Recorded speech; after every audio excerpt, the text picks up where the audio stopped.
la ville de Mbuji-Mayi, comme a dit son Excellence Monsieur le Président de la République, est en train d'être transformée. Nous sommes dans la vision du chef de l'État qui veut que la ville de Mbuji-Mayi, pas seulement la ville de Mbuji-Mayi, comme toutes les autres villes à travers le pays, puisse subir une transformation en termes de voies. Dans la ville de Mbuji-Mayi, comme vous le savez, nous avons le projet Tchilé-Gelou qui est en action. Hier, nous étions avec vous, là, on était en train de poser les enrobés. Et tout à l'heure, on est passé. Nous avons été aussi sur le projet Safrimex, qui est sur Kassavubu, Tatu, Kaninda, Gémi, État-Major, où on a même commencé à poser les enrobés. En 6 de ces 2 projets, il y a un projet qui va démarrer d'un moment à l'autre. C'est le projet JMC, ce que nous appelons les 14 km.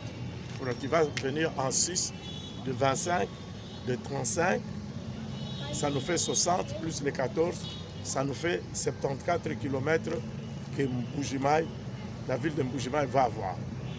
C'est comme ça aujourd'hui, nous avons profité de notre passage en Mbuji-Mayi, à la suite de la visite de son Excellence Monsieur le Président de la République. Aujourd'hui, samedi, étant donné que les autorités sont rentrées, nous avons mis à profit avec l'entreprise JMC pour faire la reconnaissance des différents acteurs sur lesquels ils vont travailler. Et ensemble pour voir quels sont les différents problèmes qu'on peut rencontrer sur ces différents acteurs. Et en même temps, avant de pouvoir faire cette reconnaissance, nous avions fait une réunion technique pour expliquer à l'entreprise qui va d'un moment à l'autre démarrer ses travaux, comment s'y prendre pour pouvoir faire l'immobilisation, c'est-à-dire les temps d'immobilisation. Les temps aussi, les circuits d'approvisionnement. Vous savez que l'espace Kasaï est enclavé. Une des difficultés que nous rencontrons dans l'exécution des travaux, c'est cet aspect d'enclavement qui influe parfois négativement sur les différents projets qui sont pris en compte au niveau de la ville de Mbuji-Mayi.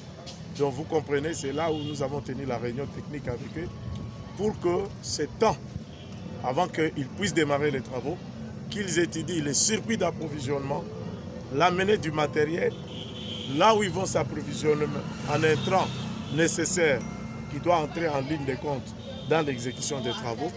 Voilà la raison pour laquelle aujourd'hui vous nous avez vus à travers la ville. On a circulé, on était du côté cité Miba, on est venu du côté de l'aéroport et on termine sur cette avenue qui s'appelle l'avenue de Kashala-Bonzola. Donc voilà la raison de notre tournée aujourd'hui avec l'entreprise JMC et avec tous les responsables de la direction provinciale de la ville et de la province du Kasaï oriental. Le processus de contractualisation est presque au bout. On est en stade de signer les contrats. Mais nous avons pu anticiper sur les actions pour voir comment, comme ça l'entreprise a le temps de pouvoir se préparer. Ce financement se fera sur le modèle du PPP, le partenariat public-privé.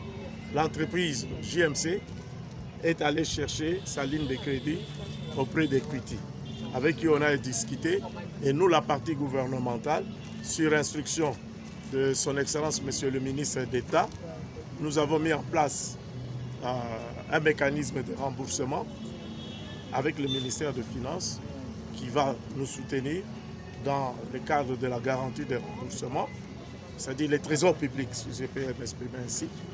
Et c'est ce qui va permettre à l'entreprise de pouvoir faire les travaux. C'est presque le même mécanisme de financement pour Tchilé-Gelou, pour les 35 km. C'est le même mécanisme que nous allons appliquer pour le projet JMC 14 km. Et une fois lancé, ce projet pourra prendre combien de temps? 24 mois pour terminer les travaux.